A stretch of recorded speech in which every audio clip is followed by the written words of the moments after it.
এটি অধ্যায় আমি আজি চৰ্চা কৰিম। আপোনালোকে জানে ভগৱন্তই যুগে যুগে অৱতাৰ হৈ আছে আৰু হৈ থাকিব। উদ্দেশ্য এটাই, দুষ্টক দমন, শান্তক পালন, দুষ্কৃতি বিনাশ, সংস্কৃতি প্ৰতিষ্ঠা। তেওঁৰ প্ৰধানকৈ চাৰিটা ৰূপত অৱতৰিত হয়। প্ৰথম পূৰ্ণ অৱতাৰ, দ্বিতীয় অংশ অৱতাৰ, তৃতীয়তে কলা অৱতাৰ আৰু চতুৰ্থ হৈছে বিভূতি অৱতাৰ। যেতিয়া 100% মহিমাযুক্তই এই পৃথিৱীলৈ অৱতাৰ ধৰিব লগা হয়, সেই অৱতাৰটোক কয় পূৰ্ণ অৱতাৰ। যেতিয়া 4 এক অংশ মহিমাযুক্ত হৈ পৃথিৱীলৈ আহিব লগা হয়, তাক কয় অংশ অৱতাৰ। আৰু যেতিয়া 16 এক অংশ মহিমাযুক্তলৈ আহিব লগা হয়, তাক কয় কলা অৱতাৰ। আৰু যেতিয়া 100 এক অংশ মহিমাযুক্তলৈ ধৰাধামলৈ আহিব লগা হয়, তাক কয় বিভূতি অৱতাৰ।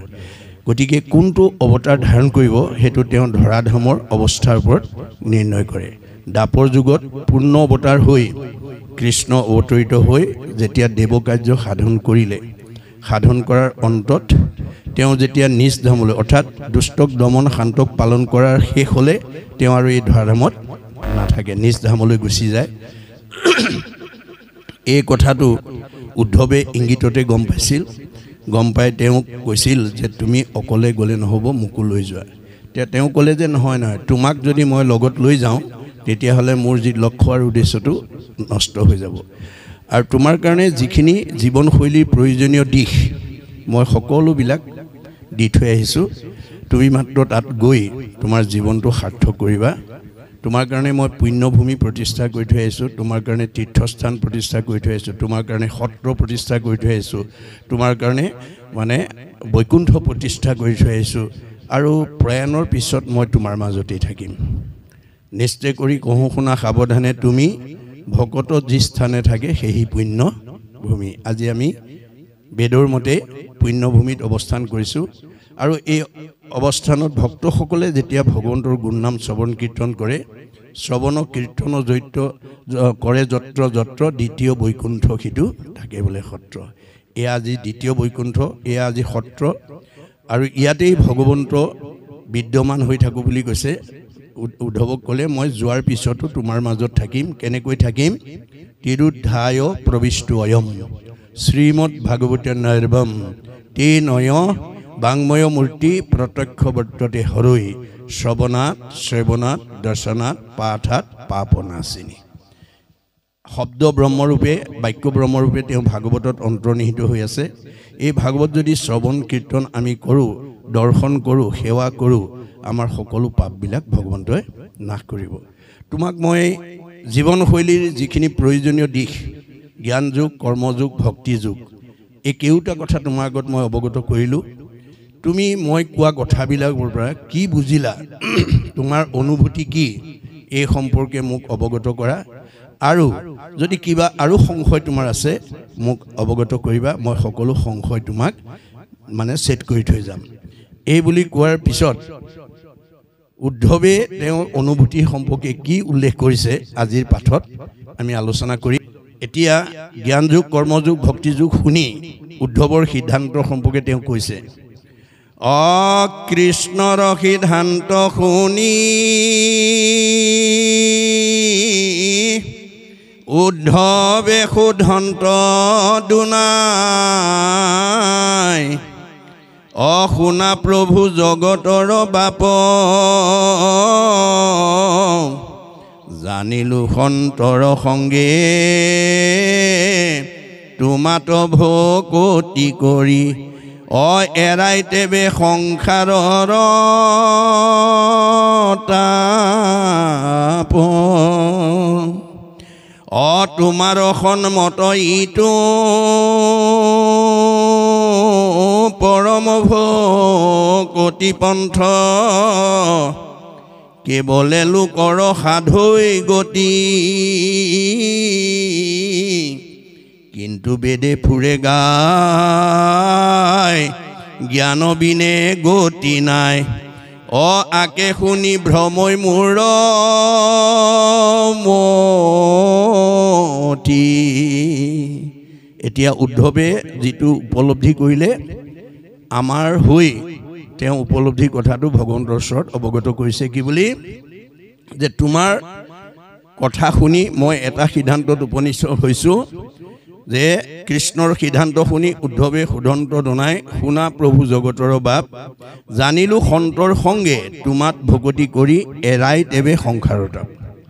যে তোমাৰ সৃষ্টিৰ তাপৰ পৰা যদি কোনোবাই মুক্ত হ'ব বিচাৰে তেতিয়াহ'লে সন্তৰ সংগত তোমাৰ কথা শুনিব লাগিব এই কথাটো মই বুজি পাইছোঁ আজি আমাৰ সন্তৰ সংগ এই সন্তৰ সংগত আমি যদি ঈশ্বৰৰ শ্ৰৱণ কীৰ্তন কৰোঁ তেতিয়া ভগৱন্তৰ তিনিটা সৃষ্ট তাপে আমাক স্পৰ্শ কৰিব নোৱাৰে ভগৱন্তৰ সৃষ্ট তিনিটা তাপ এটাৰ নাম আদি ভৌতিক তাপ দ্বিতীয়টো আদি দৈবিক তৃতীয়টো হৈছে আধ্যাত্মিক তাপ এতিয়া এই তিনিটা তাপে আমাক কৰ্ম দুখত কেনেকৈ দেহ জগতত মনৰ জগতখনত প্ৰভাৱ পেলায় সেই সম্পৰ্কে বেদত উল্লেখ কৰিছে আৰু ই কেনেধৰণে আমি তিনিটা তাপ ভিন্ন ৰূপত ভোগ কৰিব লাগে সেই সম্পৰ্কত উল্লেখ কৰিছে আমাৰ আদি ভৌতিক তাপটো আমি কেনেকৈ ভুগিব লাগে মৃগ পক্ষী মনুষ্যাদৈ সৰীসৃপা দৈছ ৰাক্ষসৈ নিৰ্ণং জন্যতে আদি ভৌতিক বুলি কৈছে অৰ্থাৎ ভগৱন্তৰ সৃষ্টিৰ পঞ্চভৌতিক প্ৰাণী মৃগ পক্ষী সৰীসৃপ প্ৰাণী সাপ বেং কুম জেলেকুৱা ভূত প্ৰেত পিশাচ মানুহ ভগৱন্তৰ সৃষ্টি পঞ্চভৌতিক প্ৰাণীৰ দ্বাৰা পঞ্চভৌতিক দেহলৈ যিটো দুখ নামি আহে সেই দুখটোক কৈছে বা সেই তাপটোক কৈছে আদি ভৌতিক তাপ আদি ভৌতিক তাপ কেতিয়াবা হঠাতে আপোনাৰ কুকুৰে কামুৰে কেতিয়াবা মেকুৰী আচুৰে কেতিয়াবা মানে আপোনাৰ সৰ্পই দংশন কৰে কেতিয়াবা বিচাই ডাকে কেতিয়াবা কুমজেলেকুৱাই কামুৰে কেতিয়াবা আকৌ মানুহেই মানুহক আঘাত হানি দুখ কষ্ট দিয়ে ভগৱন্তৰ সৃষ্টিৰ পঞ্চভৌতিক প্ৰাণীৰ দ্বাৰা পঞ্চভৌতিক দেহলৈ যিটো দুখ নামি আহে সেই দুখটোক কৈছে আদি ভৌতিক তাপ আদি দৈবিক তাপটোৱে আমাক কেনেকৈ মনৰ জগতখনত বা দেহ জগতলৈ নামি আহে কোনেও নভবাকৈ হঠাতে আমাৰ জীৱনলৈ যিবিলাক দুখ নামি আহে সেই দুখবিলাকক কৈছে আদি দৈবিক তাপ ই কেনেকৈ আহে শীত উষ্ণ বাতবস্ৰাম্বু বিদ্যুৎ আদি সমুদ্ৰম তাপ দ্বিজৱৰ নিৰ্ণং জন্যতে আদি দৈবিক অতিপাত ঠাণ্ডা অতিপাত গৰম বতাহ ধুমুহা বিজুলী ঢেৰেকনি বানপানী ভূমিকম্প আকস্মিক দুৰ্ঘটনা বজ্ৰপাত আদিৰ দ্বাৰা কোনেও নভবাকৈ হঠাতে আমাৰ জীৱনলৈ যি দুখ নামি আহে সেই দুখটোক কৈছে আদি দৈবিক তাপ আধ্যাত্মিক তাপক দুটা ভাগত বিভক্ত কৰিছে শাৰীৰিক আৰু মানসিক অৰ্থাৎ আমাৰ শৰীৰত যদি কিবা ৰোগ থাকে অৰ্শ গুল্ম পিত্ৰ কেঁচুমূৰীয়া মূৰৰ বিষ পেটৰ বিষ দাঁতৰ বিষ কঁকাল বিষ কাৰ কি আছে আৰু আমাৰ শৰীৰত যদি কিবা ৰোগ ব্যাধি থাকে তেতিয়াহ'লে সেইজন মানুহ যিমান ধন ধান ঐশ্বৰ্য সম্পত্তি বিদ্যা সম্পদৰ মাজত নাথাকক কিম্বা তেওঁ মনৰ দুখৰ পৰা কেতিয়াও মুক্ত হ'ব নোৱাৰে গতিকে শৰীৰত বেমাৰ থকা জীৱ কেতিয়াও মুক্ত হ'ব নোৱাৰে এইটো হৈছে আধ্যাত্মিকৰ শাৰীৰিক তাপ মানসিক তাপে ছটাভাৱে প্ৰভাৱ পেলায় বুলি বেদে সিদ্ধান্ত দিছে যে কি আহিব যে আপোনাৰ মানসিক তাপটোৰ ছটা প্ৰকাৰে হয় ক্ষুধা তৃষ্ণা জৰা মৃত্যু শোক মোহ ক্ষুধা ভোকৰ সময়ত যদি এমুঠি খাব নাপায় আমাৰ শৰীৰে কষ্ট পাব তৃষ্ণা পিয়াহত যদি অকণমান পানী খাব নাপায় তেতিয়াহ'লে শৰীৰে কষ্ট পাব ক্ষুধা তৃষ্ণা জৰা এটা দিনত আপোনাৰ কিচকিচিয়া চুলি কমনীয় দেহা ৰিং মাৰিলেই শুনে এমাইললৈকে দেখে যাওঁ বুলিলে যায় খাওঁ বুলিলে খায় কালৰ অতৰ্কিত গতিত এনেকুৱা এটা দিন আহিব যিটো দিনত আপোনাৰ কিচকিচিয়া চুলিকেইডাল মৰাপাতৰ দৰে বগা হৈ যাব কমনীয় দেহাটো লাহে লাহে সুতুৰা সুতুৰ পৰিব দৃষ্টিশক্তি কমি যাব শ্ৰৱণ শক্তি কমি যাব টান টান বস্তু চুবোৱা দাঁতকেইটা হুলুক ধুলুক হ'ব আৰু যাওঁ বুলিলে খাওঁ বুলিলে যোৱা আৰু খোৱা দেহাটোৰ মুখৰ আগত কোনোবা পুত্ৰ কইনা বোৱাৰীয়ে নিদিলে নোহোৱা হ'ব সেই সময়ত আমাৰ পূৰ্ব স্মৃতি ৰোমন্থন কৰি আমাৰ মনলৈ যিবিলাক দুখ নামি আহে সেই দুখবিলাকক কৈছে আধ্যাত্মিকৰ মানসিক তাপ আনটো সুখ কেতিয়াবা আমাৰ আপোনজন মৰিলে আমি সুখ পাওঁ কেতিয়াবা আমাৰ মোহগ্ৰস্ত বস্তু হেৰালে আমাৰ দুখ লাগে আৰু আমাৰ মৃত্যুৰ ভয়ৰ প্ৰতি আমি সকলোৱে ত্ৰস্তমান হৈ থাকোঁ এইকেইটা হৈছে ভগৱানৰ সৃষ্টিৰ তিনিটা তাপ এই তিনিটা তাপৰ পৰা আমি আজিৰ দৰে পৰিৱেশ যদি সঘনে পাই থাকোঁ তেতিয়াহ'লে আমাৰ এই তাপে স্পৰ্শ কৰিব নোৱাৰে আমাৰ জীৱনলৈ আমূল পৰিৱৰ্তন নামি আহে বুলি কৈছে যে আমি ভাগৱত কিয় শুনিব লাগে কিয় পঢ়িব লাগে এই কথা ভাগৱতে আমাক কৈছে যে আকৌ শুনি বন্ধা নাৰী পুত্ৰ হুৱে গুণৱন্ত দুৰ্জন সজন হুৱে দুখী ধনৱন্ত ভাগৱত শুনিলে বন্ধা নাৰীয়ে পুত্ৰ পোৱাৰ যোগ্যতা লাভ কৰে দুষ্ট মানুহ শান্ত হৈ যায় দুখীয়া মানুহ ধনী হৈ যায় সেইকাৰণে মহাপুৰুষ গুৰুজনে আমাক আহ্বান জনাইছে কি কিন্তু আগে প্ৰথমত মহাশাস্ত্ৰ ভাগৱত শুনিওক মহাযত্ন কৰি ভাগৱত শুনিবলৈ মহাযত্ন কৰি আহিবৰ কাৰণে আহ্বান জনাইছে বিশেষণ লগাইছে কিয় বিষয়ৰ দুখ যত সকলে কৰিব হত হৰি ভকতৰ সংগ ধৰি আজিৰ দৰে ভকতৰ সংগত যদি আমি ভাগৱত শুনিব পাৰোঁ আমাৰ পাৰিবাৰিক দাম্পত্য সাংসাৰিক জীৱনৰ যুগ্ম জীৱনৰ সামাজিক জীৱনৰ যিমানবিলাক বিষয়ৰ দুখ আছে সেই সকলো দুখবিলাক নাইকিয়া হৈ যাব মলি কাপোৰত চাবোন চাৰ্ফ দিলে যেনেকৈ মলি আঁতৰ হৈ যায় ঈশ্বৰ কৃষ্ণৰ কথা শুনিলে আমাৰ পূৰ্বৰ কৰ্মবন্ধৰ দুখবিলাক নাইকিয়া হৈ যায় সেইকাৰণে আমি এই স্থানলৈ বা এনেকুৱা এটা পৰিৱেশ সৃষ্টি কৰিব লাগে আইগৰাকীক মই আহ্বান জনাইছোঁ যে তেখেতে আজি এই গুৰুগিৰি প্ৰতিষ্ঠা দিৱসটোৰ উপলক্ষে যি এই অনুষ্ঠান পাতিছে এইটো এটা তেখেতৰ প্ৰতিষ্ঠা দিৱস হিচাপে লৈ অনাগত দিনত জীয়াই থকালৈকে যাতে তেখেতে এই ভাগৱত অনুষ্ঠানটো অনুষ্ঠিত কৰি এই ঘৰখনৰ লগতে জীৱকেইটাৰ লগতে সমীপৱৰ্তী সকলোকে যাতে মুক্তিৰ পথ প্ৰদান কৰিব পাৰে আৰু যিটো আদৰ্শই তেওঁক চিৰ সজীৱ কৰি ৰাখিব এভাৰ গ্ৰীণ আমাৰ ভাগৱতে কৈছে যে আমি মৰিও অমৰ হৈ থাকিব পাৰোঁ কেনেকৈ কৰ্মৰ যোগেদি আমাৰ দ্বাৰকা নগৰখন কৃষ্ণ বৈকুণ্ঠ প্ৰয়াণ হোৱাৰ লগে লগে দ্বাৰকা নগৰখন সাগৰত ডুব গৈছিল কিন্তু ৰুক্মিণী মন্দিৰটো আজি কুপতি সাগৰৰ মাজত জিলিকি আছে বুলি ভাগৱতে উল্লেখ কৰিছে আৰু সেই মন্দিৰটো চাই অহা ভকতো আমি লগ পাইছোঁ কিন্তু এতিয়া আমাৰ গুৰুজনাৰ দৰ্শন ভাগৱতৰ দৰ্শন বেদৰ দৰ্শনটো যে এতিয়া আমি সাগৰৰ মাজত ৰুক্মিণী মন্দিৰ বিচাৰি ফুৰিলে নহ'ব আপোনালোকে এইখন গাঁৱত জন্মগ্ৰহণ কৰি আপোনালোকে গাঁওখনৰ কাৰণে সমাজখনৰ কাৰণে অনুষ্ঠানৰ কাৰণে প্ৰতিষ্ঠানৰ কাৰণে উঠি অহা প্ৰজন্মৰ কাৰণে যি সৎ আদৰ্শ এৰি থৈ যাব সেই সৎ আদৰ্শই হ'ব ৰুক্মিণী মন্দিৰ আজি শংকৰ মাধৱ আমাৰ মাজত কায়িকভাৱে নাই জ্যোতিপ্ৰসাদ আগৰৱালা নাই ৰাভাদেৱ নাই মহান পুৰুষসকল নাই কিন্তু তেওঁলোকে জগতবাসীৰ কাৰণে জগতৰ মংগলৰ কাৰণে দহৰ মংগলৰ কাৰণে যিবিলাক অৱদান দি থৈ গ'ল সেই অৱদানে তেওঁলোকক আজি চিৰ সজীৱ কৰি ৰাখিছে এই আদৰ্শটোৱে হ'ব আমাৰ কি হ'ব মানে আমাৰ ৰুক্মিণী মন্দিৰ আজি আইগৰাকী পবিত্ৰ দিনত গ্ৰন্থ উন্মোচন কৰিছে এই গ্ৰন্থখন যিমান দিনলৈকে থাকিব আমাৰ প্ৰাচাত্য শিক্ষাবিদ মানে ৰাইবেনে কৈছে যে show me a book I shall at once tell you about the history of the nation তুমি মোৰ হাতত এখন কিতাপ তুলি দিয়া মই গোটেই জাতিৰ সত্তা কথা কৈ দিব পাৰিম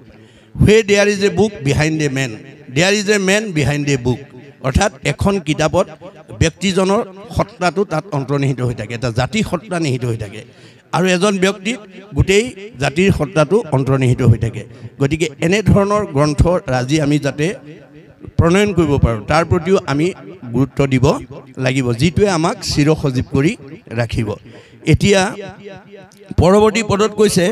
তোমাৰো সংগত ইটো পৰম ভকতি পন্থ কেৱলে লোকৰ সাধুই গতি প্ৰভু তুমি দেখোন ক'লা যে ভক্তিৰ দ্বাৰাহে এই জগতৰ লোকবিলাক উদ্ধাৰ হ'ব পাৰিব কিন্তু বেদে ফুৰে গাই জ্ঞান বিনে গতি নাই আকে শুনি ভ্ৰমই মূৰমতি কিন্তু বেদে কৈছে নহয় জ্ঞানৰ দ্বাৰাহে গতি পাব গতিকে দুইটা মতভেদ হৈছে তোমাৰ মত আৰু বেদৰ মতৰ মাজত মতভেদ হৈছে আৰু যাৰ কাৰণে মোৰ মনলৈ সংশয় ভাৱ আহিছে কতো বোলে কৰ্ম কৰা কতো বোলে পৰিহৰা মিলয়াতো মনত সংশয় তুমি বিনে নাহিয়ান তুমি কি সৰ্বজান বুজাইতো কহি নিশ্চয় কোনোবাই কৈছে কৰ্ম কৰা কোনোবাই কৈছে পৰিহৰা এৰি দিয়া মিলয়াতো মনত সংশয় মোৰ এতিয়া সংশয় আহি পৰিছে তুমি বিনে নাহি আন তুমি শিৱ সৰ্বজান বুজাইতো কহিও নিশ্চয় তুমি এতিয়া সকলোৰে কথা জানা তুমি সৰ্বজান বুজি এই সংশয়টো মোক দূৰ কৰিব পৰাকৈ মন্তব্য দিয়া বা বক্তব্য ৰাখা সংসাৰ গৰ্তত ইটো পৰিল সমস্ত লোক এ তাতে দংখিলে কঁকাল সাপে পৰম কৃপায়ে আবে বাক্য অমৃত কহিঞ্চি উদ্ধাৰিও জগতৰ বাপে আমি পকা ঘৰৰ তলত আছোঁ ফেনৰ তলত আছোঁ চুইচ টিপিলেই পানী গৰম হৈছে চুইচ টিপিলে ফেন ঘূৰিছে বিভিন্ন সুবিধা জেগাত আমি নিবাস কৰি পেলাই আমি ভাবিছোঁ যে আমি এটা সুন্দৰ পৰিৱেশত জীয়াই আছোঁ কিন্তু আমাৰ বেদে কৈছে ভাগৱতে কৈছে নহয় আমি সকলো এটা গাঁতত সোমাই আছোঁ আমাৰ গাঁতটোৰ নাম কি বুলি কৈছে সংসাৰ গৰ্তে পৰি আছে লোক মোহতে অন্ধ নেৰাই দুখ সুখ কাল ভুজংগে দংখিলৈ প্ৰাণ কৃষ্ণ বিনে কোনে কৰিবে ত্ৰাণ গতিকে আমি প্ৰকৃততে আধ্যাত্মিক দৃষ্টিত আমি এটা সংসাৰ নামৰ গাঁতত সোমাই আছোঁ সংসাৰ গৰ্তে পৰি আছে লোক মোহতে অন্ধ নেৰাই দুখ সুখ কেতিয়াবা আমাৰ মনৰ কামনা পূৰণ হৈছে আনন্দত বিভোৰ হৈ গৈছোঁ কেতিয়াবা আমাৰ কামনা পূৰণ হোৱা নাই দুখত ভাগি পৰিছোঁ এই ধৰণে কাল নামৰ শব্দই আকৌ সূৰ্য উদয় আৰু অস্ত হোৱাৰ লগে লগে দিনে দিনে আমাৰ আয়ুসবিলাক কমি কমি গৈ আছে গতিকে এই অৱস্থাৰ পৰা নিজক পৰিত্ৰাণ কৰিবলৈ হ'লে কৃষ্ণ বিনে কোনে কৰিবে ত্ৰাণ গতিকে কৃষ্ণৰ গুণ নাম যেতিয়ালৈকে আমাৰ গৃহত প্ৰকাশ নহ'ব তেতিয়ালৈকে আমাৰ গৃহখন আমাৰ জীৱকেইটা উদ্ধাৰ নহ'ব আমাৰ প্ৰত্যেক গৃহস্থী ঘৰতে যদি আইগৰাকীৰ দৰে বছৰত এবাৰো এনেকৈ প্ৰথম স্কন্ধ ভাগৱতৰ পৰা দ্বাদশ স্কন্ধ ভাগৱত আজিৰ দৰে পৰিৱেশ সৃষ্টি কৰি পুংখানুপুংখভাৱে যদি আমাৰ উঠি অহা প্ৰজন্মৰ লগতে আমাৰ পৰিয়ালসকলক ওচৰ চুবুৰীয়াক যদি আমি জনাৰ এটা সৌভাগ্য দিব পাৰোঁ তেতিয়াহ'লে এইখন ঘৰলৈ এইটো পৰিৱেশলৈ ইয়ালৈ কোনো বেয়া বিকাৰ আহিব নোৱাৰিব বৃদ্ধ বয়সত পিতৃ মাতৃক বৃদ্ধাশ্ৰমলৈ পঠিওৱা সন্তান ইয়ালৈ আহিব নোৱাৰিব মানে শাহু বোৱাৰীৰ মাজত মনোমালিন্য ঘটি থকা ককাই ভাইৰ মাজত মনোমালিন্য ঘটি থকা ওচৰ চুবুৰীয়াৰ লগত হিংসা কিয়াল ভাৱ কৰি থকা মানুহ বা জীৱ ইয়ালৈ আহিব নোৱাৰিব পোহৰৰ ওচৰলৈ যেনেকৈ আন্ধাৰ আহিব নোৱাৰে তেনেকৈ ভক্তি য'ত প্ৰচাৰ হৈ থাকে সেই ঠাইলৈ কোনো বেয়া জীৱ আহিব নোৱাৰে আৰু ইতিমধ্যে যদি আহিছে সিও ভাগৱতৰ শ্ৰৱণ কৰাৰ লগে লগে সংস্কাৰ হৈ যাব ভাগৱত শুনাৰ লগে লগে সংস্কাৰ হৈ থাকিব সেইকাৰণে আমাৰ এই পৰিৱেশবিলাক আমি প্ৰতি ঘৰ গৃহস্থই যাতে এটা কৰ্ম আঁচনি লৈ আমি যাতে প্ৰৱৰ্তন কৰিব পাৰোঁ কাৰণ আমাৰ সত্যযুগ ভাগৱতে নমাই আনিব বুলি কৈছে ভাগৱতে সত্যযুগ গোটেই মানুহবিলাক মাৰি পেলাই নহয় সত্যযুগ কেনে হ'ব ভাগৱত শুনি শুনি দূৰ ভৈল কামক্ৰোধ লোভ মোহ ছয় জানিবা তেখনে ভৈলে সত্যৰ উদয় গতিকে এতিয়া ভাগৱতৰ চৰ্চাৰ প্ৰভাৱটো অসম গোটেই অল অভাৰ অসমত আগতকৈ বহুত বাঢ়িছে আৰু এতিয়া যুৱকসকলে অগ্ৰাধিকাৰ লৈছে আইসকলে বহুত আই সংগঠনে ভাগৱত চৰ্চাৰ কাৰণে অগ্ৰাধিকাৰ লৈছে মই আপোনালোকক এই শুভ খবৰটো দিছোঁ যদি আমাৰ উঠি অহা যুৱক আৰু আইসকল যদি ঈশ্বৰমুখী হয় তেতিয়াহ'লে আমাৰ ঘৰখন আমাৰ পৰিয়াল আমাৰ সমাজ আমাৰ পৰিৱেশটো স্বাভাৱিকতে ভাল হ'ব ঋকবেদত কৈছে ন গৃহম ইতি আহু গৃহিণী গৃহম উচ্ছতে তয়াহি সহিতা সৰ্বান পুৰুষায়ম চমস্নুতে যিখন ঘৰৰ মহিলাগৰাকী আইগৰাকী বোৱাৰীজনী ঈশ্বৰমুখী হ'ব পুৱা গধূলি ধূপ ধূনা জ্বলাই গুৰুগ্ৰী মচি কাচি উপাসনা কৰিব তেওঁ নিজেতো উদ্ধাৰ হ'বই সেই ঘৰখনৰ সকলো পুৰুষৰ চতুৰ্বৰ্গ সাধন কৰিব পুৰুষ শব্দটোৱে জীৱক বুজাইছে দেই অৰ্থাৎ মতা মানুহেই হওক বা মাইকী মানুহেই হওক ডেকা ল'ৰাই হওক বা গাভৰু ছোৱালীয়ে হওক এইবোৰ দেহৰ ধৰ্মহে আত্মাৰ ধৰ্ম নহয় গতিকে পুৰুষ হিচাপে সি য'তেই অৱস্থান কৰি নাথাকক সি কি হ'ব আপোনাৰ এই ভাগৱত শুনাৰ লগে লগে কি হ'ব সি মুক্তি লাভ কৰিব বা উদ্ধাৰ হৈ যাব এই কথা আমাক ভাগৱতে নিৰ্ণয় কৰিছে গতিকে আমি প্ৰত্যেক ঘৰৰ আইসকল যাতে ইয়াৰ প্ৰতি অনুৰাগী হৈ যায় কাৰণ আইসকলৰ ভক্তি ধৰ্মৰ ওপৰত ঘৰখনৰ সমাজখনৰ পৰিৱেশৰ উন্নয়ন নিৰ্ভৰ কৰিছে যিটো সত্য প্ৰতিষ্ঠা কৰি সিদিনা গুৰুজনৰ দিনত এগৰাকী মহিয়সী নাৰীয়ে জগতলৈ অলৌকিকক লৌকিক কৰি অবাস্তৱক বাস্তৱ কৰি নিদৰ্শনে এৰি থৈ গৈছে কোনে ৰাধিকা সতীয়ে ৰাধিকা সতীৰ সতীত্ব গুণৰ অন্যতম বৈশিষ্ট্য কি বুলি কৈছিল অপ্ৰাতহে উঠিয়া কৰো গৃহকৰ্মগণ অবাহিৰে ভিতৰে কৰো গোময় কিঞ্চন মোৰ সতীত্ব গুণৰ অন্যতম বৈশিষ্ট্য মই পুৱাতে সোনকালে উঠি ঘৰ দুৱাৰ সাৰি মুচি পৰিষ্কাৰ পৰিচ্ছন্ন কৰি গুৰুগিৰি মচি কাচি ধূপ ধূনা জ্বলাই ঈশ্বৰ উপাসনা কৰি ঘৰখন প্ৰদূষণ মুক্ত কৰি ৰাখোঁ বৰ সুন্দৰ হৈছে যোৱা পানী আনা 3টা কাঠি এপল পানী আৰু এপল মাটি ব্ৰহ্মপুত্ৰৰ পৰা আনি টেম্বনি জানত পেলাই দিয়াৰ লগে লগে বুৱতী নদী বন্ধ হৈ গ'ল সেই অঞ্চলৰ লোকসকল বানপানীৰ কবলৰ পৰা মুক্ত হ'ল এগৰাকী আইৰ সতীত্ব গুণৰ প্ৰভাৱে যদি বুৱতী নদী বন্ধ কৰিব পাৰে আমাৰ ঘৰখন আমাৰ পৰিয়াল আমাৰ সমাজ আমাৰ পৰিৱেশটো নোৱাৰিব কিয় তেওঁ কৈছে মই পুৱাৰ সৌৰ শক্তি আহৰণ কৰি মই সৃজনী শক্তি অটুট কৰি ৰাখোঁ অৰ্থাৎ যিসকল দম্পতীয়ে ৰাতিপুৱা সোনকালে উঠি পেলাই সৌৰ শক্তি আহৰণ কৰিব তেওঁলোকে সতী সন্তান জন্ম দিবৰ কাৰণে চিজাইন কৰিব নালাগে নৰ্মেল কৰিব পাৰিব যিটো কাৰণে বিশ্ববিখ্যাত বৈজ্ঞানিক আইনষ্টাইনে কৈছে science without religion is blind religion without science is লেম অৰ্থাৎ যি বিজ্ঞানত ধৰ্ম নাই অন্ধ আৰু যি ধৰ্মত বিজ্ঞান নাই খুৰা ধৰ্ম আৰু বিজ্ঞান ওতঃপ্ৰোত সম্বন্ধ শংকৰদেৱে ধৰ্ম আৰু বিজ্ঞানক মানে সমন্বয়ৰ দ্বাৰা আমাক এই ধৰ্ম শিক্ষাটো দিছে আমি মাত্ৰ উপলব্ধি কৰিব লাগিব দেই আমাৰ আজি এই পাঠৰ প্ৰতিটো কথা আমি উপলব্ধি কৰিব লাগিব উপলব্ধিয়ে আমাৰ জীৱনলৈ সংস্কাৰ নমাই আনিব ভগৱন্তই কৈছে মই তোমালোকক প্ৰত্যেককে এটা জ্ঞান দিছোঁ দেই তোমালোকে জ্ঞানটোক কিন্তু প্ৰণালীবদ্ধ প্ৰয়োগৰ দ্বাৰা বিজ্ঞানলৈ উত্তৰণ কৰিব লাগিব আৰু বিজ্ঞানটোক উপলব্ধিৰ দ্বাৰা দৰ্শনলৈ উত্তৰণ কৰিব লাগিব আৰু দৰ্শনটোক উপলব্ধিৰ দ্বাৰা ধৰ্মত নি যদি প্ৰতিষ্ঠা কৰিব পাৰা ধৰ্ম ৰক্ষতি ৰক্ষিত তেতিয়াহে আমাক ধৰ্মই ৰাখিব আমাক কাক কোনে কি জ্ঞান দিছে আপোনালোকে জানিব কাৰোবাক ডাক্তৰ কৰি পঠিয়াইছে কাৰোবাক ইঞ্জিনিয়াৰ কাৰোবাক প্ৰবক্তা কাৰোবাক অধিবক্তা কাৰোবাক বুদ্ধিজীৱী কাৰোবাক জ্ঞানী কাৰোবাক মানি কাৰোবাক মানে ব্যৱসায়ী কাৰোবাক চাকৰিয়াল ইত্যাদি বিভিন্ন প্ৰতিভাৰে পঠিয়াইছে আৰু ভগৱন্তই আপোনালোকৰ এইখন গাঁৱতে কাৰোবাক আটাইতকৈ ধনী কৰি পঠিয়াইছে কাৰোবাক আটাইতকৈ বিদ্যাৱন্ত কৰি পঠিয়াইছে কাৰোবাক আটাইতকৈ বুদ্ধিমন্ত কৰি পঠিয়াইছে কাৰোবাক আটাইতকৈ জ্ঞানী কৰি পঠিয়াইছে কাৰোবাক আটাইতকৈ সম্পদশালী কৰি পঠিয়াইছে আপোনালোকৰ গাঁৱৰ মানুহে জানিব আপোনালোকৰ গাঁওখনৰ ভিতৰত আটাইতকৈ ধনী মানুহ কোন আটাইতকৈ বিদ্যাৱন্ত কোন আটাইতকৈ সম্পদশালী কোন আটাইতকৈ বুদ্ধিমন্ত কোন আটাইতকৈ জ্ঞানী মানুহ কোন গতিকে আপোনালোকে জানিব কিন্তু জানিলেই নহ'ব ভগৱানে কৈছে তোমাক মই জ্ঞানটো দিছোঁ মোৰ কামত প্ৰয়োগ কৰিবলৈ শিকিবা মই মানে এটা আত্মা মই মানে পৰিয়াল মই মানে সমাজ মই মানে অনুষ্ঠান মই মানে প্ৰতিষ্ঠান মই মানে দল মই মানে সংগঠন মই মানে জড়জগত মই মানে জীৱ জগত মই মানে নিখিল জগত অহমে বাস্য মে অগ্ৰে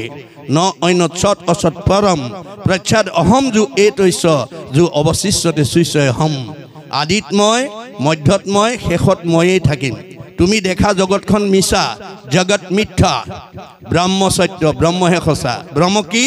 জীৱ ব্ৰহ্ম এইব কেৱলম জীৱই ব্ৰহ্ম আপুনি তৃণমূল এটা আত্মাৰ পৰা পৰিয়াল সমাজ অনুষ্ঠান প্ৰতিষ্ঠান দল সংগঠনক আগবঢ়াই নিয়াৰ ক্ষেত্ৰত এই শৰীৰটো প্ৰয়োগ কৰিবৰ কাৰণে ভগৱন্তই আমাক এই চাৰিমুঠি জীৱৰ ভিতৰত সৰ্বশ্ৰেষ্ঠ উপাধিধাৰী জীৱটো দিছে কি কাৰণে দিছে পৰোপকাৰায়ম ইদম শৰীৰম পৰৰ উপকাৰী কামত তুমি এই শৰীৰটো লগাবা আজি চুতীয়া আইগৰাকীয়ে অনুষ্ঠান পাতিছে কিন্তু তেখেতৰ পৰিয়ালবৰ্গ ওচৰ সমীপৰ কোনো আত্মীয় স্বজনে যদি আজি এইটো যদিও তেখেতে আজি প্ৰতিষ্ঠা আসন প্ৰতিষ্ঠা নাম প্ৰসংগ পাঠ প্ৰসংগ পাতিছে বুলি কৈছে বেদে কৈছে নহয় তেখেতে আজি কলিৰ এটা যজ্ঞ পাতিছে এটো আজি কলিৰ যজ্ঞ পাতিছে কি যজ্ঞ নাম যজ্ঞ কি যজ্ঞ ভাগৱত যজ্ঞ কি যজ্ঞ ভক্তি যজ্ঞ এই যজ্ঞস্থলীলৈ যিসকল আমন্ত্ৰিত অতিথি আহিছে ভকত ৰূপে ভগৱন্ত ৰূপে সেই সকলৰ আতিথ্য ধৰিবৰ কাৰণে পূৰ্ণাংগভাৱে আজি অনুষ্ঠানটো সৰ্বাংগ সুন্দৰ কৰিবৰ কাৰণে যিসকলে অকণমান সহায় কৰি দিছে তেওঁলোকে সেৱকীক উপকাৰ কৰা হৈছে গতিকে তেওঁলোকৰ উপকাৰ কৰি দিয়াৰ কাৰণে কি হ'ব পৰোপকাৰায় পুণ্যম তেওঁলোকৰো পুণ্য আহি যাব মনত ৰাখিব কথাটো আমাৰ কিছুমান মানুহ ভকত মাতিলে চাবচোন বহি নাথাকে কিবা এটা কৰি থাকে কিবা এটা সহায় কৰি দিয়ে এটো বৰ সুন্দৰ লক্ষণ আমি সদায় আমন্ত্ৰণ কৰিলে এনে এটা ভাব লৈ আহিব লাগে মই অকণমান সেই যজ্ঞস্থলীত মোৰ এই শৰীৰটো অকণমান প্ৰয়োগ কৰিব পাৰোঁ নেকি মই কাৰোবাক অকণমান সহায় কৰি দিব পাৰোঁ নেকি সেই ভাৱেৰে যদি আহে তেতিয়াহ'লে আপোনাৰ ওপৰঞ্চি পুণ্যতা আপুনি লৈ যাব পাৰিব গতিকে সেই কথাৰ কাৰণে আমাক এই শৰীৰটো দিছে কিন্তু আজি আমি বহুতে প্ৰয়োগ নাজানো কৃষ্ণ কীৰ্তন নকৰিয়া ভৈলুহু বৰ্বৰ ইটো হস্ত বাহু মিছা মৃতক হৰ বুলি কৈছে এই হাত দুখনে কিবা এটা কৰি দিব পৰা শক্তি থাকোঁতেও যদি কৃষ্ণ কৰ্মত যদি মই অকণমান প্ৰয়োগ কৰা নাই তেতিয়াতো মই মৃতকৰ সহে বাহ কৰি আছোঁ পাৱ দুয়ো আচলতে নগৈলো ক্ষেত্ৰস্থান মূৰ পাৱ ভৈল বৃক্ষ শিপাৰ সমান ভৰি দুখন আমাক যাবৰ কাৰণে দিছে ভৰি দুখন থাকি নিমন্ত্ৰণ পায়ো যদি নাহোঁ গছৰ শিপা আৰু ভৰি দুখনৰ লগত কোনো পাৰ্থক্য নহ'ব গতিকে নিমন্ত্ৰণ পালেই আমি 10 বন কাটি কৰি এনেকুৱা অনুষ্ঠানলৈ আমি সহযোগিতা আগবঢ়াব লাগে কি কাৰণে যে আজিৰ ধনটো আমাৰ লগত যাব আমি আজি নহাৰ কাৰণে কাৰোবাৰ 10,000 50,000 টকা লাভ হ'ল কিন্তু সি লগত নিব নোৱাৰে আৰু হেতু স্থায়ীকে ৰাখিব নোৱাৰে গীতাত কৈছে আন যত ধন দেখা খৰচিলে যাই বিধা খালে দিলে সবে টুটি যায় নামৰ নাহিকে ক্ষয় লাগে মানে বৃদ্ধি হয় ভাগ বাতিলেও বাঢ়ি যায় নাম ধন যিমান দি থাকিব সিমান বাঢ়ি বাঢ়ি জ্ঞান প্ৰসাৰ হৈ থাকিব কিন্তু অন্য ধনবিলাক দি থাকিলে ঢুকাই যাব মানে যত দেখা ধন শৰীৰৰ সৃজন মৰিলে লগে নাযায় আমি বহুত পকা ঘৰ বনাইছোঁ বহুত গাড়ী মটৰ কিনিছোঁ বহুত সম্পত্তি কিনিছোঁ কিন্তু লগত নিব নোৱাৰোঁ সেইবোৰ এৰি থৈ যাব লাগিব গতিকে আজি ধনটো কিন্তু লগত নিব হৰিৰ ভকতি পৰম সম্পত্তি ইহ পৰলোকে পায়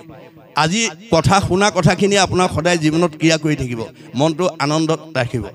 গতিকে আজি কথাখিনি আপোনাক জীয়াই থাকোঁতে শান্তি দিব মৰিলে সৎগতিত সহায় কৰিব গতিকে এই ধন সংগ্ৰহ কৰিবৰ কাৰণে পৰকালৰ ধন মাধৱৰ নাম তাক লোৱা গলে বান্ধি ঐতো এটিক্ষণে এৰা আলজাল পাছে মৰি বাহা কান্দি আপোনালোকৰ জ্যোতিনগৰৰ চাৰিসীমাত থকা বহুত মানুহে ভাগৱতৰ মতে কান্দি আছে বহুত পৰিয়াল কান্দি আছে কাৰণ আমাৰ অৰ্থনীতিয়ে কৈছে অভাৱ অসীম নিৰ্দিষ্ট অভাৱবিলাক সীমিত মুখ্যতম অভাৱ তিনিটা অন্ন বস্ত্ৰ সংস্থাপন আপোনালোকৰ জ্যোতিনগৰ চাৰিসীমাত থকা বহুত গৃহস্থীয়ে মুখ্যতম অভাৱ তিনিটা পূৰণ কৰিব নোৱাৰি কান্দি আছে অন্ন এমুঠি অন্ন দুবেলা দুমুঠি ল'ৰা ছোৱালীক মনে ভবা মতে খুৱাব নোৱাৰাৰ কাৰণে নিজে খাবলৈ নোপোৱাৰ কাৰণে কাষৰ মানুহবোৰে আজাদিত নিচেও খাইছে ল'ৰা ছোৱালীকো খোৱা দেখি অভাৱীজনে কান্দি আছে বস্ত্ৰ এযোৰ কাপোৰ সমাজত খাপ খুৱাই পিন্ধিব নিজে নোৱাৰাৰ কাৰণে ল'ৰা ছোৱালীক পিন্ধাব নোৱাৰাৰ কাৰণে ওচৰৰ মানুহবোৰে নিজেও পিন্ধিছে ল'ৰা ছোৱালীকো পিন্ধা দেখি অভাৱীজনে কান্দি আছে সংস্থাপন থকা ঠাইখনত এতিয়া বিজ্ঞানৰ যুগত চুইচ টিপিলে পানী গৰম হ'ব লাগিব চুইচ টিপিলে ফেন ঘূৰিব লাগিব চুইচ টিপিলে পোহৰ হৈ যাব লাগিব কোনোবা এঘৰে সকলো অভাৱ পূৰণ কৰি ধুনীয়াকৈ আছে কাষৰ মানুহবোৰে সেইখিনি অভাৱ পূৰণ কৰিব নোৱাৰি কান্দি আছে ক'ৰ পৰা আহিল গণ্ডগোলটো একে জ্যোতিনগৰ একে ধেমাজিতে আপোনালোকে বাস কৰি আছে একে পৰিৱেশ একে আহাৰ পানী একে বায়ু সেৱন কৰিছে তৎসত্ত্বেও আমাৰ দুখবিলাকৰ বৈষম্য কিয় আমাৰ এজন দাৰ্শনিক পণ্ডিতে কৈছে সুখবিলাক চবতৰ একেই অকল ধেমাজি বা জ্যোতিনগৰে নহয় বিশ্বৰ সকলোবিলাক সুখী মানুহ একেই বুলি কৈছে all happy families are alike পৃথিৱীত যিমানবিলাক সুখী মানুহ আছে সব একেই but unhappy families are unhappy in their own fashion পৃথিৱীত যিমানবিলাক দুখী মানুহ আছে সবৰে দুখবোৰ বেলেগ বেলেগ এতিয়া মই পৃথিৱীৰ কথা বাদ দিলোঁ আজি জ্যোতিনগৰত অনুষ্ঠান কৰিছোঁ জ্যোতিনগৰৰ এখেত এজন বাসিন্দা হিচাপে যদি পকা ঘৰ বনাই গাড়ী মটৰ কিনে দামী পোছাক পিন্ধে দামী আহাৰ খাই ভাল পৰিৱেশত থাকে এখেতৰো ভাল লাগিব এখেতৰো ভাল লাগিব এখেতৰো ভাল লাগিব এখেতৰো ভাল লাগিব ভাল লগাটোত কোনো পাৰ্থক্য নাই কিন্তু বেয়া লগা জ্যোতিনগৰৰ কোনোবা দম্পতীয়ে বিয়া পাতিছে সতি সন্তান হোৱা নাই সেইটো পৰিয়ালৰ সেইটো দুখ কাৰোবাৰ ল'ৰা আছে ছোৱালী নাই সেইটো পৰিয়ালৰ সেইটো দুখ কাৰোবাৰ ছোৱালী আছে ল'ৰা নাহে সেইটো পৰিয়ালৰ সেইটো দুখ কাৰোবাৰ শাহু বোৱাৰীৰ মাজত মনোমালিন্য হৈ থাকে সেইটো পৰিয়ালৰ সেইটো দুখ কাৰোবাৰ স্বামী স্ত্ৰীৰ মাজত মনোমালিন্য হৈ থাকে সেইটো পৰিয়ালৰ সেইটো দুখ কাৰোবাৰ আকৌ সকলো আছে শৰীৰত বেমাৰ আছে সেইটো পৰিয়ালৰ সেইটো দুখ গতিকে এই বৈষম্যমূলক দুখবিলাক আমাৰ এই জগতলৈ কিয় নামি আহিলে আমি দুখতে ভুগি থাকিম নে আমি ইয়াৰ পৰা মুক্ত হ'ব পাৰিম শংকৰদেৱে কৈছে আজি আমি যিখন শাস্ত্ৰ চুতীয়া আইৰ ৰভাৰ তলত বহি শুনিছোঁ এই ভাগৱত শাস্ত্ৰ ক'ত আছিলে স্বাদত অমৃতময় পৰম আনন্দ ৰস পূৰ্বতে আছিলা বৈকুণ্ঠত এই ভাগৱত শাস্ত্ৰ বৈকুণ্ঠত আছিলে কৃষ্ণৰ কৃপাতো পাছে অৰ্ধেক বয়স গ'লে পাইলে ব্ৰহ্মা পদ্ম কলপত পদ্মকল্পত আধা বয়স যাওঁতে ব্ৰহ্মাই পাইছিলে 4 শ্লোকত পাইছিলে 6 শ্লোকত নাৰদক দিলে 8 শ্লোকত ব্যাসক দিলে 10 শ্লোকত শুকক দিলে শুকে 12 শ্লোকত পৰীক্ষিত কোৱা ভাগৱত আজি চুতীয়া আইগৰাকী ৰভাতলত আমি শুনিছোঁ গুৰুজনে আহ্বান কৰিছে কৰা পান ফল ইটো যাৰ আছে ভাগ্য জিতু আজি ইয়ালৈ অহাবিলাক সব ভাগ্যৱান বুলি কৈছে মানে সকলোৱে ৰখত চতুৰ বুলি কৈছে টেঙৰ মানুহ বুলি কৈছে বুজানে কৰা পান ফল ইটো যাৰ আছে ভাগ্য জিতু ৰখ বিভাৱনত চতুৰ সাধুৰ সংগ অনুসৰি কৃষ্ণ কথা কৰ্ণে বৰি সমস্ত আপদ কৰা ধুৰ গতিকে আমাৰ আপদবিলাকৰ পৰা মুক্ত হ'বলৈ হ'লে ভাগৱত শুনিবই লাগিব এই ভাগৱত শুনিলে আমাৰ জীৱ কেনেকৈ নিৰ্মল হয় মাধৱদেৱে ঘোষাত লিখি দিছে কৰ্ণপথে ভকতৰ হিয়াত প্ৰৱেশী হৰি দুৰ্বাসনা হৰে সমস্তই জলৰ যতে কমল যেহেন শৰতকালে স্বভাৱতে নিৰ্মল হয় শৰতকালৰ পানী যেনেকৈ স্বভাৱতে নিৰ্মল হয় কৃষ্ণ কথা শুনা মানুহৰ মনবিলাক তেনেকৈ পবিত্ৰ হৈ যায় বিজ্ঞানে স্বীকাৰ কৰিছে ধৰাধামৰ ওপৰত থকা বায়ুমণ্ডল উপৰিভাগৰ এই ধৰাধামৰ উপৰিভাগত থকা বায়ুমণ্ডলক ঘনত্বৰ ওপৰত 3টা স্তৰত ভাগ কৰিছে বিজ্ঞানে ট্ৰপোস্ফিয়াৰ ষ্ট্ৰেটোস্ফিয়াৰ আইনোস্ফিয়াৰক বৈতৰণী নদী বা সাগৰ বুলি কোৱা হৈছে কৃষ্ণ কথা শুনা জীৱ ইমান নিৰ্মল হৈ যাব ই ৰকেটৰ দৰে 3টা লেয়াৰ ভেদ কৰি 14 ব্ৰহ্মাণ্ডৰ বাহিৰত ভকতৰ কাৰণে নিৰ্মাণ কৰি থকা বৈকুণ্ঠত অৱস্থান কৰিব আপুনি ধনী হ'ব পাৰে বিজ্ঞানী মানে ধনৱন্ত বিদ্যাৱন্ত শ্ৰীমন্ত সম্পদশালী হ'ব পাৰে কিন্তু আপুনি যদি ঈশ্বৰ কথা নুশুনে আপোনাৰ জীৱ কেতিয়াও সংস্কাৰ হ'ব নোৱাৰে মলি কাপোৰত চাবোন নিদিয়ালৈকে যেনেকৈ তাৰ মলি আঁতৰ নহয় কৃষ্ণ কথা নুশুনা পৰ্যন্ত সি যিমান ধনৱন্ত বিদ্যাৱন্ত শ্ৰীমন্ত সম্পদশালী নহওক কিংবা তাৰ জীৱ কেতিয়াও সংস্কাৰ হ'ব নোৱাৰে অসংস্কাৰী জীৱই এই 3টা লেয়াৰৰ ভিতৰতে অৰ্থাৎ মধ্যাকৰ্ষণ শক্তিৰ ভিতৰতে অহা যোৱা কৰি থাকিব লাগিব পুনৰপি জনমম পুনৰপি মৰণম পুনৰপি জনমম পুনৰপি মৰণম গতিকে আমি ভাগৱত শুনিবলৈ কিয় আহিব লাগে জন্মৰহিত হ'বৰ কাৰণে জন্মৰহিত হ'বৰ কাৰণে ভাগৱত কিয় শুনিব লাগে বেয়া এৰি ভাল ল'বৰ কাৰণে বেয়া এৰি ভাল লোৱাটোৱে বৈজ্ঞানিক দৃষ্টিভংগী গতিকে ভাগৱতে আমাৰ জীৱনশৈলীৰ সমস্ত দিশৰ কথা আঙুলিয়াই আছে গতিকে ভাগৱত নুশুনা মানুহে জীৱনটো সঠিকভাৱে আগবঢ়াই নিব নোৱাৰে ভাগৱত নুশুনা কোনো দম্পতীয়ে মনৰ বাঞ্ছিত ফল ভগৱন্তৰ পৰা বাঞ্ছিত ফল লাভ কৰিব নোৱাৰে যাৰ কাৰণে ভাগৱত নুশুনাৰ কাৰণে আজি বহুত ডেকা গাভৰু বহুত নৱদম্পতি বাঞ্ছিত ফলৰ পৰা বঞ্চিত হৈ আছে কিন্তু ভগৱানে কৈছে সমস্ত ভূতৰে মই আছোঁ হৃদয়ত মই সকলোৰে হৃদয়তে আছোঁ দেই কি কাৰণে আছোঁ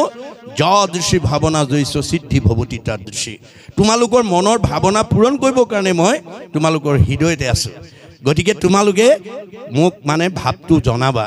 আজি আইগৰাকীয়ে এনেকুৱা এটা অনুষ্ঠান আজি তাৰিখত পাতিম বুলি মনতে ভাবিলে কাৰণেহে অনুষ্ঠানটো হ'ল বহুত ধন টকা পইচা থাকিলেও এনেকুৱা পবিত্ৰ অনুষ্ঠান দহৰ উপকাৰৰ অনুষ্ঠান কৰিব নোৱাৰিবও পাৰে যদি না ভাবে ন লভতে সৰ্বম বুলি কৈছে ভাবে ন দেৱদৰ্শনম ভাবে ন লভতে পৰম জ্ঞানম তস্মাৎ ভাৱ অৱলম্বনম গতিকে এই ধৰণে আমি ভাবিবলৈ শিকিব লাগিব আমি উঠি অহা প্ৰজন্মক আমাৰ মহাপুৰুষ শংকৰদেৱৰ অমূল্য অৱদান নামঘৰলৈ আমি শিক্ষিত ল'ৰা ছোৱালীবিলাকক আনিবলৈ যত্ন কৰিব লাগিব আৰু তেওঁলোকক ভাগৱত পঢ়িবলৈ আৰু চৰ্চা কৰিবলৈ সুবিধা দিব লাগিব ভাগৱত যেতিয়ালৈকে চৰ্চা নকৰিব তেতিয়ালৈকে আপুনি জন্ম দিয়া পুত্ৰৰ পৰা পাবলগীয়া যিটো মৰম যিটো স্নেহ আজি নাপাব আজি ভাগৱতৰ দৰ্শন নজনা বহুত পিতৃ মাতৃয়ে পুত্ৰ জন্ম দিছে কাৰোবাক ডক্টৰেট উপাধি কোনোবা ডাক্তৰ কোনোবা ইঞ্জিনিয়াৰ কোনোবা প্ৰবক্তা কোনোবা অধিবক্তা কোনোবা বুদ্ধিজীৱী কোনোবা জ্ঞানী কোনোবা মানি কোনোবা বহুত উচ্চ পদস্থ বিষয়ত চাকৰি কৰা যোগ্য অৰ্জন কৰি দিছে কিন্তু ভাগৱতৰ দৰ্শন নজনাৰ কাৰণে সেইবিলাক সন্তানে সেইবিলাক উচ্চ পদস্থ চাকৰি কৰা সন্তানে আজি আমালৈ কি আদৰ্শ হৈছে আনৰটো দূৰৰ কথা জন্মজাত পিতৃ মাতৃক বৃদ্ধ বয়সত কেনেকৈ সেৱা কৰিব লাগে কেনেকৈ শুশ্ৰূষা কৰিব লাগে কেনেকৈ মৰম কৰিব লাগে কেনেকৈ লালন পালন কৰিব লাগে তাক নাজানি বৃদ্ধাশ্ৰমলৈ পঠিয়াই দিছে গতিকে ভাগৱত নুশুনা সন্তানে কেতিয়াও পিতৃ মাতৃক যথোচিতভাৱে শুশ্ৰূষা কৰিব নোৱাৰিব তাৰ কাৰণে আমি সৰুৰ পৰা ল'ৰা ছোৱালীক ভাগৱতমুখী কৰিব লাগিব গতিকে ভক্তি ধৰ্ম শিক্ষা সৰুকালৰ পৰাই দিব লাগিব আমাক প্ৰহ্লাদে কৈছে হেন জানি শিশু হ'ব এৰা আন কৰ্ম ধৰিও কুমাৰকালে ভাগৱতৰ ধৰ্ম ভক্তি ধৰ্মটো আমি সৰুকালৰ পৰাই ল'ৰা ছোৱালীক দিব লাগে ল'ৰাটো স্কুললৈ গৈছে মহাবিদ্যালয়লৈ গৈছে বিশ্ববিদ্যালয় গৈছে কোনোবা কৰ্মস্থানলৈ গৈছে কোনোবা কিবা কামলৈ উদ্দেশ্য কৰি গৈছে আপোনালোকৰ উদ্দেশ্য কৰি যোৱা কামৰ প্ৰতিটো কৰ্মৰ লগত আমাৰ কি আছে লক্ষ্য আৰু উদ্দেশ্য আশা আৰু কামনা বাসনা জড়িত হৈ আছে মনত ৰাখিব কথাটো আপুনি য'তে যি কামত উদ্দেশ্য কৰি নাযাওক তাত আপোনাৰ এটা কামনা বা বাসনা এটা জড়িত হৈ আছে বা লক্ষ্য এটা আছে কিন্তু আপোনাৰ লক্ষ্যটো কোনে পূৰণ কৰিব আপোনাৰ মনৰ কামনা কোনে পূৰণ কৰিব ভগৱন্তে কৈছে মই কৰিম মই পূৰ্ণ কাম তুমি অকাম তোমাৰ কামনা মইহে পূৰণ কৰিম মই স্বতন্ত্ৰ তুমি পৰতন্ত্ৰ তুমি কৰবালৈ যাম বুলি ভাবি থাকিলেও নিৰ্দিষ্ট দিনা যাব নোৱাৰিব পাৰা যদি মই যাব নিদিওঁ খাম বুলি বাঢ়ি লোৱা ভাত কাহিও খাবলৈ নাপাব পাৰা যদি মই খাব নিদিওঁ শুম বুলি পাৰি লোৱা বিছনাখনতো শুবলৈ নাপাব পাৰা যদি মই তোমাক শুব নিদিওঁ গতিকে মই স্বতন্ত্ৰ তুমি পৰতন্ত্ৰ এই কথা জানি সমস্ত কৰ্মৰ প্ৰাৰম্ভণিতে মোৰ নাম ল'বলৈ মোত অৰ্পণ কৰি কৰ্ম কৰিবলৈ শিকিবা মই ভাগৱতত সেই তথ্য দিছোঁ যত ধৰ্ম কৰ্ম কৰা কৃষ্ণত অৰ্পণ তেবে অপ্ৰয়াসে সিজিবেক প্ৰয়োজন তেওঁত অৰ্পণ কৰি কৰ্মবিলাক কৰিলে আমাৰ সকলো প্ৰয়োজন সাধন কৰিব ল'ৰাটোক স্কুললৈ যাওঁতে তুমি কৃষ্ণ বুলি যোৱা তুমি ৰাম বুলি কৈ যোৱা ককা আইতা বহি আছে ককাক সেৱা এটা কৰি যোৱা আইতাক সেৱা এটা কৰি যোৱা দেউতাক সেৱা এটা কৰি যোৱা মাক সেৱা এটা কৰি যোৱা এই নীতি শিক্ষা যিসকল গৃহস্থীয়ে সৰুৰ পৰা ল'ৰা ছোৱালীক ভাগৱত ধৰ্মৰ নীতি শিক্ষা দিব সেইটো ল'ৰা বা ছোৱালী আগলৈ সৎ হ'বই সি ভাল হ'বই সি জ্যেষ্ঠজনক মান্যতা কৰিবই সি সমজনক বন্ধু ব্যৱহাৰ কৰিবই তেওঁ নিজজনক মৰমৰ চকুৰে চাবই গতিকে আমি সেই ভাগৱতৰ নীতি শিক্ষাৰে আমি ল'ৰা ছোৱালী ঘৰখন আমাৰ সমাজখন আগুৱাই নিছোঁ নাই আজি আইগৰাকীয়ে মাইক্ৰফোন ব্যৱহাৰ কৰিছে মাইক্ৰফোন ব্যৱহাৰ নকৰা হ'লেও আজি অনুষ্ঠানটো তেখেতে পাতিব পাৰিলেহেঁতেন কিন্তু তেতিয়া আমাৰ ৰভাৰ তলত থকাসকলেহে আজি ভাগৱত বা নামৰ ধ্বনি শুনিলেহেঁতেন কিন্তু মাইক্ৰফোনত বেছি পইচা খৰচ হৈছে কিন্তু ইয়াৰ পুণ্যৰ মাত্ৰাও তেখেতৰ আজি বেছি হৈছে আমাৰ ভাগৱতে কৈছে একজনে যদি নাম ওচৰৈ শুনে মানে পাপ সবাৰো হৰৈ ইয়াৰ না ভাগৱতৰ প্ৰতিধ্বনি যিমান দূৰলৈকে যাব মানুহটো দূৰৰ কথা মূৰ ভক্ত জৈত্য থাকে উদাৰ চৰিত্ৰ কীট পতংগকো সিটো কৰে পবিত্ৰ আপোনাৰ পঁইতাচোৰা নিগনি পৰ্যন্ত আজি কাৰ্যসূচীটোৱে এই অঞ্চলটোক পৰিশোধন কৰি দিলে জগতৰ বায়ু প্ৰদূষণ বায়ু সংশোধন কৰিলে গতিকে তাৰ কাৰণে জগতৰ উপকাৰ কৰাৰ কাৰণে আইগৰাকী কি হ'ব পৰোপকাৰায় পুণ্যম আজি তেখেতৰ পুণ্য হৈ যাব গতিকে অৰ্জুনক কৈছে তোমাক কামৰ অধিকাৰহে দিছোঁ ফল নিবিচাৰিবা কৰ্মাণি অধিকাৰ অস্তি কামৰ অধিকাৰহে দিছোঁ মা ফল কদাচন মোৰ পৰা ফল নিবিচাৰিবা অৰ্জুনে প্ৰতিবাদ কৰিছে যদি ফলেই বিচাৰিব নালাগে তোমাক আৰাধনা কৰা মোৰ প্ৰয়োজনেই বা কি তেতিয়া কৃষ্ণই কৈছে কৃষ্ণই বোলে শুনাত আৰু হেতু মহাবল নুখুজিলে ঈশ্বৰে আপুনি দেন্ত ফল হে অৰ্জুন তুমি মোৰ পৰা ফল বিচাৰিব নালাগে মই নুখোজাকে দিম নুখোজাকে দিয়া বোলে প্ৰমাণ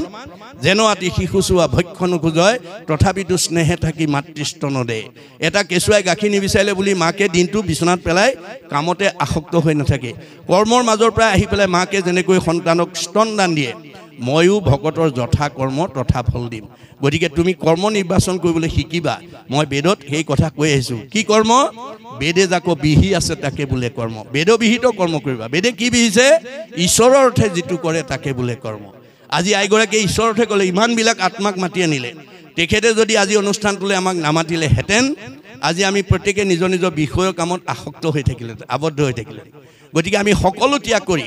আজি আমি কাম ক্ৰোধ লোভ মোহ বিষয় সকলো কাম ক্ৰোধ লোভ মোহ উত্তম বিষয় ইহাক চেদিলে হইব দৃঢ় পৰিচয় আজি চব ত্যাগ কৰি আমি আহি কৃষ্ণৰ কথা শুনি আছোঁ গতিকে আমাৰ আত্মাই আজি পৰমাত্মাৰ লগত যোগ কৰিছে যিটো নীতি কপিলে শিকাই থৈ গৈছে কপিল স্বৰূপ আৰু ভৈল অৱতাৰ লুপ্ত ভৈল জ্ঞানত আকৌ কৰিলা প্ৰচাৰ তোমাৰো প্ৰসাদে যুগ জানি দেৱহূতি তোমাৰ চৰণ চিন্তি লভিলা মুকুতি দেৱহূতিয়ে যদি পুতেকে দেখুৱাই দিয়া যুগনীতি অৱলম্বন কৰাৰ কাৰণে যদি মুক্তি পায় আপুনি মই পাম নে নাপাম কি যুগ কৰ্মসু কৌশলম যুগ কৰ্মসু কৌশলম যুগ আজি আমি সকলোৱে চব বিষয় যিবিলাক বিনাশী কৰ্ম চিন্তা এৰি পেলাই অবিনাশী আজি মন যোগ কৰি দিলোঁ যোগ প্লাছ এইটো মানে মাইনাছ নহয় দেই যিমানে কৃষ্ণক দিয়ে সেইহে অক্ষয় ইহাক নিবাক একো জনে নপাৰে আন কৰ্মে লগাইলে যতেক সিও হুৱে বৃথা জনমো বৃথা হুৱে নুশুনয় কৃষ্ণ কথা মানুহৰ জন্মটো ঈশ্বৰৰ কথা শুনিবৰ কাৰণে দিছে চাৰিমুঠি জীৱৰ ভিতৰত সৰ্বশ্ৰেষ্ঠ উৰণ বুৰণ গজন ভ্ৰমণ এই চাৰিমুঠি জীৱ সবাৰো হৃদিত আত্মাৰূপে আছে পূৰ্ণ ব্ৰহ্ম সদাশিৱ চবতে আছে ভগৱান কিন্তু তথাপিতো কি বুলি ক'লে মনুষ্যৰ জন্ম সবাহান্তে শ্ৰেষ্ঠ আছে দিব্য জ্ঞান পায় আমাৰ এটা জ্ঞান আছে দিব্য দৈবিক জ্ঞান যিটোৰ সৌজন্যত হৰিৰ পৰম মংগল কথাক সততে ফুৰিব গায় আমি মংগলময় ঈশ্বৰৰ কথা আমি সততে গাব লাগে ক'ব লাগে শুনিব লাগে এইকাৰণে মানুহৰ জন্মটো দিছে বাকী চাৰিটা বিষয়ত আমাৰ ইতৰ প্ৰাণীৰ লগত পাৰ্থক্য নাই বুলি বেদে সিদ্ধান্ত দিছে ক'ত ক'ত নাই আহাৰ নিদ্ৰা ভয় মৈথুনৈশ্য সামান্যম এতৎ পশুৰ বিনৰানাম আহাৰ আমিও খাওঁ গৰু ছাগলীও খায় আমিও জিৰণি লওঁ তেওঁলোকেও লয় আমিও সন্তান জন্ম দিওঁ ইতৰ প্ৰাণীও দিয়ে আমিও মৰিবলৈ ভয় কৰোঁ তেওঁলোকো ভয় কৰে গতিকে চাৰিটা বিষয়ত আমাৰ ইতৰ প্ৰাণীৰ লগত কোনো পাৰ্থক্য নাই আমাৰ পাৰ্থক্যটো ক'ত আছে ধৰ্মহি তেইছাম অধিক বিশেষ ধৰ্ম গুণটো আছে, যিটো গুণৰ দ্বাৰা আমি আজি একেলগে বহি এনেকৈ ঈশ্বৰৰ কথা শুনি আছোঁ। আপোনালোকৰ গাঁওখনৰ প্ৰতিটো পৰিৱেশতে যদি প্ৰত্যেকখন গাঁৱতে যদি এনেকুৱা অনুষ্ঠান সঘনে পাতি থাকে, এই সঘনে যদি এনেকুৱা অনুষ্ঠানৰ লগত আপোনালোকে সহযোগিতা আগবঢ়ায়, তেতিয়া কি হ'ব? সৰ্বপল্লী ৰাধাকৃষ্ণনে কৈছে, religion binds man to man and man to God. আমাৰ সমাজৰ ইজনৰ প্ৰতি সিজনৰ প্ৰেম ভাৱটো বাঢ়ি যাব, মৰম চেনেহটো বাঢ়ি যাব। যিমানেই একেলগে বহি ঈশ্বৰৰ কথা শুনিব, ঈশ্বৰৰ প্ৰসাদ খাব, সিমানেই আমাৰ প্ৰেম বাঢ়ি যাব। আৰু কি হ'ব? আমাক একতাৰ দোলেৰে বান্ধি ৰাখিব। Religion is that which bind society together, which divide society, breaks it up into parts and makes people fight one another is অধৰ্ম। আপোনালোকৰ পৰিয়ালত যদি ঘৰৰ ককাই ভাইকেইটাৰ মাজত যদি মিলা প্ৰীতি নাই, মাক দেউতাকৰ লগত যদি মৰম চেনেহ নাই, শাহু বোৱাৰী যদি মিলা প্ৰীতি নাই, সেইখন ঘৰ যিমান ধনে ধানে টকাই পইচাই গাড়ীয়ে মটৰে পকা ঘৰে দুৱে নদন বদন নহওক কিম্বা সেইখন ঘৰত থকাৰ যোগ্যতা নাই বুলি কৈছে ভাগৱতে দেই। আপোনালোকৰ জ্যোতিনগৰত ডাক্তৰ আছে, ইঞ্জিনিয়াৰ আছে, অৱস্থা আছে, প্ৰবক্তা আছে, অধিবক্তা আছে, বুদ্ধিজীৱী আছে, জ্ঞানী আছে, মানি আছে, বহুত উচ্চ পদস্থ বিষয়ত চাকৰি কৰা লোক আছে। কিন্তু ইজনক দেখিলে যদি সিজনে মুখখন সিফালে ঘূৰাই দিয়ে, ইজনৰ প্ৰতি যদি সিজনৰ মানে সদ্ভাৱ নাই, সেইখন অধৰ্মী সমাজ বুলি কৈছে, সেইখন অধৰ্মী পৰিয়াল বুলি কৈছে। তাকো পৰিৱৰ্তন আনিব পাৰিব কেনেকৈ? এই নদীখন বোৱাব লাগিব। কৃষ্ণ নাম কীৰ্তনৰ নদী নাই জিঠানত, ভকতৰ সংগ জৈত নাই, ব্ৰহ্মাৰ ভুৱন ভৈলেও অপবিত্ৰ সিটো আতি, যোগ্যনোহে থাকিবে তথাই। সেই জেগাটো আমাৰ বসবাসৰ যোগ্য নাই। গতিকে আমি প্ৰেম ভাৱ জগাই তুলিব লাগিব। এইটো ধৰ্মই আমাক কিমানকৈ একতাৰ দোলেৰে বান্ধি ৰাখিব। যদি আমি একতাৰ দোলেৰে বান্ধ খাই থাকিব নোৱাৰোঁ, তেতিয়াহ'লে আমাৰ ধৰ্ম কৰা হোৱা নাই। মনত ৰাখিব দেই, আমাৰ হোৱা নাই। এই কথা উপলব্ধি কৰিব লাগিব। সেইকাৰণে কৈছে, তোমাৰো মুখৰ বাণী জানিয়া হেনবা ধৰৈ, তৰৈ ইটো দুৰ্ঘুৰ সংসাৰ। তুমি যিবিলাক অমৃত বাণী ভাগৱতত বাণীবদ্ধ কৰিছা, লিপিবদ্ধ কৰি থৈ গৈছা, সেইবোৰ যদি মানে শুনে, তেতিয়াহ'লে এই দুৰ্ঘুৰ সংসাৰৰ পৰা জীৱ উদ্ধাৰ হ'ব পাৰে। ভগৱন্তই এই ধৰাধামলৈ কিয় কাৰণে আহিছে? তেওঁ ব্ৰহ্মাক কৈছে, মোৰ জাতিকুল ক'ত দেখিছা ব্ৰহ্মা? মোৰ জাতিকুলক কৈতো আছে সৃষ্টিকৰ, মৎস্য কুৰ্ম শুকৰ আদি ধৰো কলেবৰ। মোৰ জাতিকুল নাই, তৎসত্বেও মই মাছ কাছ গাহৰি হ'ব লগা হয়। স্বভাৱতে অজময়ী জন্ম নাহি যাৰ, ভকতৰ ইচ্ছাই মই ধৰো অৱতাৰ। মই অজব্ৰহ্ম, মোৰ জন্মও নাই মৃত্যু নাই, তৎসত্বেও মই জন্মও হওঁ মৃত্যু হওঁ। কাৰ কাৰণে? ভকতৰ ইচ্ছা পূৰণৰ কাৰণে। গতিকে আপুনি ভগৱন্তক অৱতাৰ কৰিবলৈ হ'লে ভকত হ'বই লাগিব দেই, মনত ৰাখিব। ভকত নহ'লে আপুনি ঈশ্বৰক অৱতাৰ কৰিব নোৱাৰে, আজিও নোৱাৰে, আগলৈও নোৱাৰে। যদি ভকত হৈছে, আজি তাৰিখত আপুনি ভগৱন্তক অৱতাৰ কৰিব পাৰে বুলি ভাগৱতে সিদ্ধান্ত দিছে। গতিকে ভকত হ'বলৈ হ'লে কাণত গামোচা চেলেংখন ল'লেই নহ'ব দেই। চেলেং গামোচাখন ভকত নহয়। চেলেং গামোচা আমাৰ জাতীয় সংস্কৃতি, আমাৰ জাতীয় পোচাক, ই ভকত নহয়। ভকত হ'বলৈ হ'লে 3টা আখৰৰ গুণ লাগিব, ভ ক থ। ভ আখৰে কি কৈছে? ভ শব্দে ভগৱন্ত, ভৱ বিমোচন, ভজন ভক্তিত তুষ্ট হুৱন্ত সিজন। ভগৱন্তে কাক ভাল পায়? মানুহৰ জন্ম পায় যি পুৱা গধূলি গা পা ধুই ধূপ এডাল লগাই তেওঁ সেৱা উপাসনা কৰে, তেওঁৰ নাম লয়, সেইজনক ভাল পায়। মাক বাপেকে কোন ল'ৰা ছোৱালীক ভাল পায়? যি ল'ৰা ছোৱালীয়ে মাক বাপেকক শ্ৰদ্ধা কৰে, ভক্তি কৰে, মৰম কৰে, আদৰ কৰে, শাক বচন শুনে, দিহা পৰামৰ্শ মতে চলে, সেইটো সন্তান সকলো পিতৃ মাতৃৰ মৰমৰ। সন্তান হৈ যদি কোনোবাই যদি মাক বাপেকক শ্ৰদ্ধা নকৰে, ভক্তি নকৰে, মৰম নকৰে, আদৰ নকৰে, কথা নুশুনে, শাক বচন নামানে, সেইটো সন্তান কোনো পিতৃ মাতৃৰ মৰমৰ হ'ব নোৱাৰে। আমি কাৰ সন্তান? যিজনৰ অতি পিতৃ তুষ্ট হ'ব দেউ, জানিবা সিজনৰ পিতৃ এক কৃষ্ণ দেউ। আমাৰ সকলোৰে পিতৃ কৃষ্ণ। তেওঁ যদি সন্তুষ্ট হয়, আমাৰ গোটেই দেৱতা সন্তুষ্ট হৈ যাব, চব আজ্ঞাবাহী দেৱতা সন্তুষ্ট হৈ যাব। গতিকে আমি সেই কৃষ্ণক আমাৰ ঘৰত ৰাখিবলৈ আমাক ভাগৱতে নিৰ্দেশনা দিছে। কৃষ্ণই কৈছে, মোক ভকতে মাতিব নালাগে, মই ভকতৰ ঘৰ বিচাৰি ফুৰোঁ, মই ভকতৰ ঘৰ বিচাৰি ফুৰোঁ। আজি ভাগৱত শুনি আপোনালোকে এনেকুৱা এখন পৰিয়ালত, এনেকুৱা এটা ঘৰত বাস কৰিব লাগিব, যিখন ঘৰলৈ কৃষ্ণ নমতাকে আহে। যেই নাম সেই হৰি, জানা নিষ্ঠ কৰি নামৰ সংগ নচৰান্ত হৰি। যিখন ঘৰত পুৱা গধূলি ধূপ ধূনা জ্বলিব, ঈশ্বৰৰ নাম চলিব, সেইখন ঘৰলৈ কৃষ্ণ আহিব।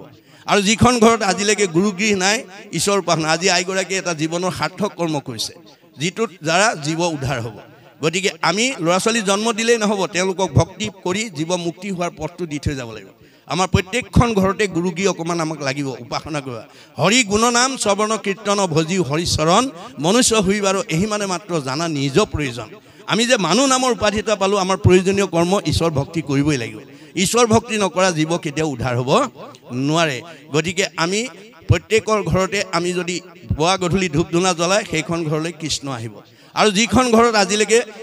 গুৰুগৃহ ব্যৱস্থা নাই ঈশ্বৰ উপাসনা নকৰে ধূপ ধূনা নজ্বলে সেইখন ঘৰ বিচাৰি কোন আহে ভাগৱতত কৈছে শ্ৰৱণ কীৰ্তন জৈত কৃষ্ণৰ নকৰে তৈতেখে ৰাক্ষসীগণে বিঘিনি আচৰে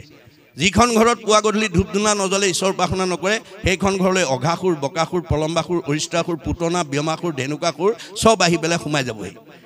কায়িকভাৱে নহয় স্বভাৱগত গুণগতভাৱে আমাৰ কিছুমান পৰিয়ালৰ মানুহ আছে কথা ক'বই নোৱাৰে টিঙিচকৈ খং উঠেই কথা ক'বই নোৱাৰে লাঠিডাল উলিয়াই আনে কথা ক'বই নোৱাৰে ঠেহ পেচ লাগি চকু পানী উলিয়াই 3 দিন মানলৈ ভাত পানী নাখায় তেনেকুৱা স্বভাৱ যিখন ঘৰৰ পৰিয়ালত আছে জানিব সেইটো অসুৰ থকা পৰিয়াল সেইটো অসুৰ থকা পৰিয়াল আপোনালোকৰ ঘৰত যদি এজন আখুৰিক স্বভাৱৰ মানুহ থাকে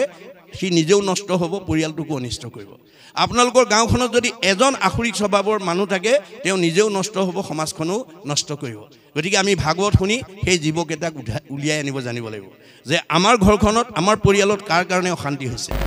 গতিকে আমাৰ সমাজখনত কাৰ কাৰণে অশান্তি হৈছে সেই জীৱ দুটাক উলিয়াই আনি যদি আজিৰ দৰে পৰিৱেশ দিব পাৰে দৈৱবশে যদি সাধুৰ সংগ পায় নিশ্চয় জানা তাহাৰ স্বভাৱ দূৰ হয় বেয়া মানুহো ভাল হৈ যাব দুৰ্জনো সজনো हुए দুখী ধনৱন্ত ভাগৱত শুনাৰ লগে লগে দুৰ্জন মানুহ সজন হৈ যাব দুখীয়া মানুহ ধনী হৈ যাব